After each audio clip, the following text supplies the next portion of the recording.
Shalom warga kerajaan, menyambut daripada pertanyaan banyak orang kepada kami, para pemimpin. Mereka tanya, what must we do? Apa yang harus kita lakukan pada saat seperti ini? Minggu lalu saya katakan perhatikan keadaan diri sendiri, waspada kepada penyesatan.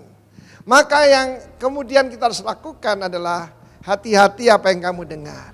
Firman Tuhan berkata, you will hear rumors of war. Terjemahan lain berkata rumors. Rumors itu sesuatu yang belum tentu benar. Zaman sekarang namanya hoax. Jadi kita harus tahu bahwa iman datang dari pendengaran. Dan pendengaran akan firman Kristus. Tapi ketakutan juga datang dari perkataan setan. Datang daripada apa yang kamu lihat, yang kamu rasa, yang kamu dengar. Lukas 21 mengatakan bangsa-bangsa akan dalam keadaan kacau. Orang mati ketakutan. Karena apa? Karena apa yang mereka lihat dan mereka dengar. Kekacauan di antara apa yang terjadi di atas muka bumi ini. Karena itu yang kedua kita harus berjaga-jaga apa kita dengar. Demikian juga begitu banyak sekarang ini serangan kepada hamba-hamba Tuhan. Oh kamu sudah dengar ini itu, ini itu, ini itu. Saudara-saudara, cek and recheck kebenarannya. Dan ada yang tidak perlu disampaikan. Saya memerintahkan pada semua pemimpin kita. Kalau ada berita hamba Tuhan jatuh, hamba Tuhan dikhianati anaknya, itu jangan disebarkan. Sebab itu memuliakan setan dan memuliakan Tuhan. Yang memuliakan Tuhan kalau ada orang bertobat. Kalau jiwa-jiwa dijangkau. Orang disembuhkan, siarkan itu di gunung, oke? Beritakan dari atap rumah. Tetapi hati-hati apa yang kamu dengar. Karena firman Allah mengatakan, war and rumors of war.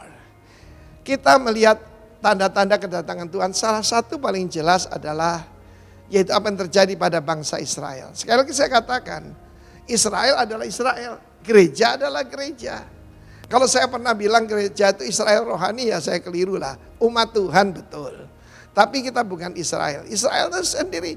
Dan apa yang katakan Tuhan tentang bait Allah yang diruntuhkan itu bangsa Israel kan. Saat ini kalian harus tahu.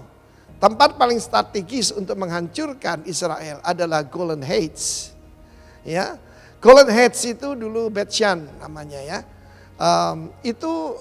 Saudaraku adalah tempat yang paling strategis. Dulu dikuasai Suriah. Dan Israel tidak mungkin menyerahkannya. Dan ketahuilah, tentara Rusia sudah ada hari ini. Sudah ada untuk melatih tentara Suriah di perbatasan Israel di Golden Heights. Kalau kita tidak mengerti itu tanda zaman, saya tidak tahu lagi lah. Banyak orang ribut, ini tandanya corona, ini tanda zaman atau tidak. Firman Allah mengatakan, akan ada penyakit sampar, gempa bumi, rumors of war. Hati-hati yang kamu dengar.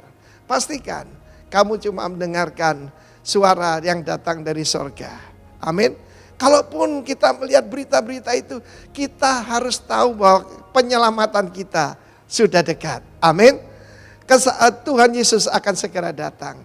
Karena itu Israel itu adalah seperti detik jam yang menuju tengah malam.